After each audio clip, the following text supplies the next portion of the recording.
PCB போர்டுக்கு components வந்து drill பண்ணக்கூடிய மிஷினு. இதில் வந்து காம்பனன்ட்ஸ் இருக்கிறனால ஸ்ட்ரைட்டாக ட்ரில் பண்ணோம் அப்படின்னால இது நானே ரெடி பண்ணியிருக்கேன். இதில் வந்து இப்போ நம்ம என்னென்ன பார்ட்ஸு எங்கேருந்து நம்ம எடுத்து யூஸ் பண்ணியிருக்கோம் அப்படின்ட்டு பார்க்கலாம். இப்போ இதில் யூஸ் பண்ணிக்கிற மெயின் பார்ட்டே வந்து பார்த்திங்கன்னா இந்த இது தாங்க. இது வந்து பார்த்திங்கன்னா நம்ம சிடி பழைய டிவிடி பிளேயரு சிடி அதில் இருக்கும். அதை மட்டும் நம்ம எடுத்து ரிமூவ் பண்ணி எடுத்துக்கிறோம், அவ்வளோதான். அதுக்கப்புறம் பார்த்திங்கன்னா வேஸ்ட்டான வுட்ஸு, வேஸ்ட்டான கட்டை டேகு இது இருந்துச்சுன்னா கரெக்டாக அந்த லெவலில் வந்து இது ஒர்க் ஆகிற மாதிரி ஸ்க்ரூ போட்டுருங்க. உட்கார்ற மாதிரி கரெக்டாக உட்கார்ற மாதிரி ஸ்க்ரூ போட்டுருங்க, அவ்வளோதான். அப்புறம் என்ன பண்ணியிருக்கோம், ஸ்ப்ரிங்கு.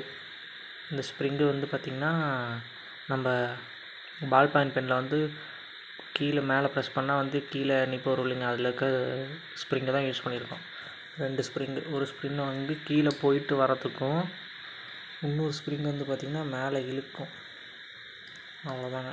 அப்புறம் நார்மல் வுட்டு சுவிட்சும் பார்த்திங்கன்னா நம்ம நார்மல் சுவிட்சு டிசி சாக்கெட், நம்ம நார்மல் டிசி சாக்கெட் தான், பெருசாக ஒன்றும் இல்லைங்க. இது மாடல் பார்த்துக்கோங்க. இது செய்கிற வீடியோ உங்களுக்கு வேணுனாலும் கமெண்ட் பண்ணுங்கள், நான் உங்களுக்கு வந்து செய்கிற வீடியோவே போடுறேன்.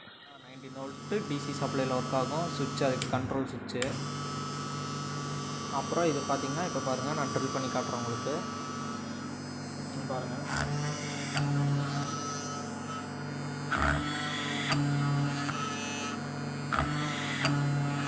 அக்யூரேட்டாக உங்களுக்கு வந்து ட்ரில் ஆகும்.